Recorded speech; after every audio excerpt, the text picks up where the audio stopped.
And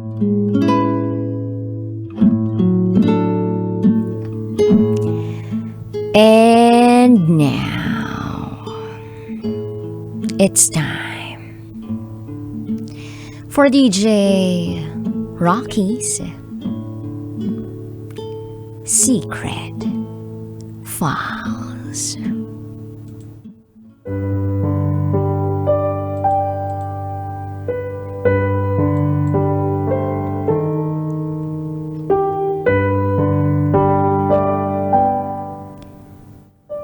Na-in love ako sa best friend ko.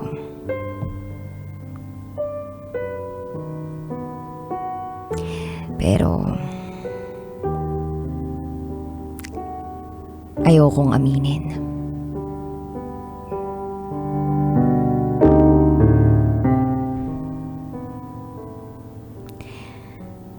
Hi DJ Rocky.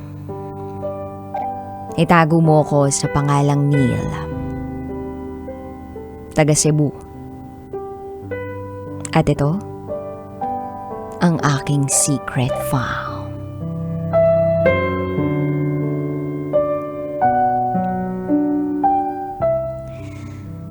Meron akong kaibigan na itago natin sa pangalang Sean.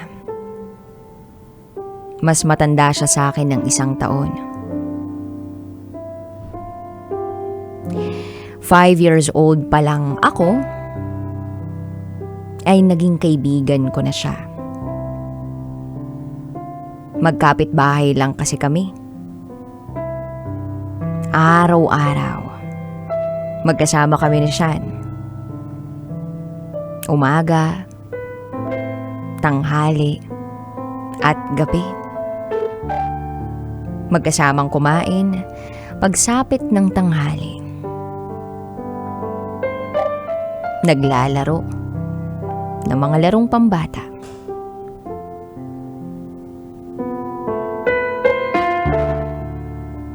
At dahil nga palagi kaming magkasama, ay iniisipan na kami ng ibang mga tao na meron kaming relasyon. Mapakapit bahay namin at mapapamilya namin.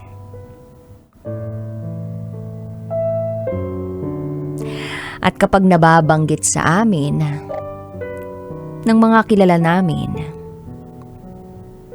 yung pakiramdam nilang magjowa kami, nagtatawanan lang kami ni Sean. Sabay sabing, hindi . Kaya lang, sa paglipas ng panahon,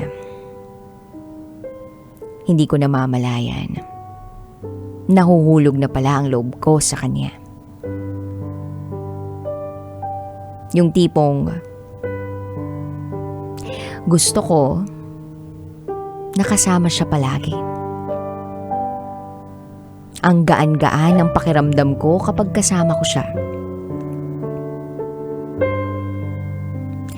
At kahit bata pa kami noon, alam ko na meron na akong pagmamahal na nararamdaman para sa kanya. At gusto ko na yung aminin. Kaya lang, pinangungunahan ako ng takot. Bakit? May pagkaboyish siya. Si Sean, may pagka-lalaking kumilos. May pagkalalaki kong manamit. Bukod pa ron, naglalaro pa siya ng basketball. Pero kahit ganun, hindi ako na-turn off. Mas nagustuhan ko pa siya. Dumaan ang maraming taon. Tinago ko lang sa sarili ko ang nararamdaman ko para sa kanya. Hanggang sa dumating ang March 2019.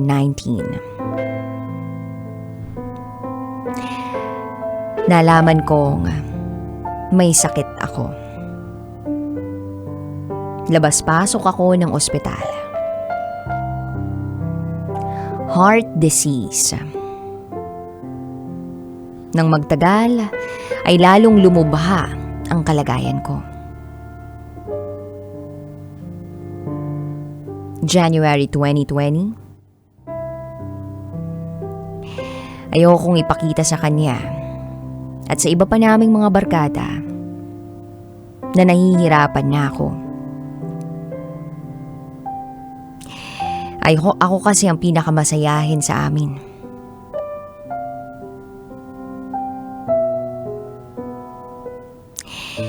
Pero syempre, may pakpak ang balita. Dumating ang araw na kailangan ko ng operahan. Nang malaman ito ni Sean, palagi na siyang bumibisita sa ospital. Feb 2020 na operahan ako. At pagkaraan ng ilang buwan, ay nakalabas ng ospital.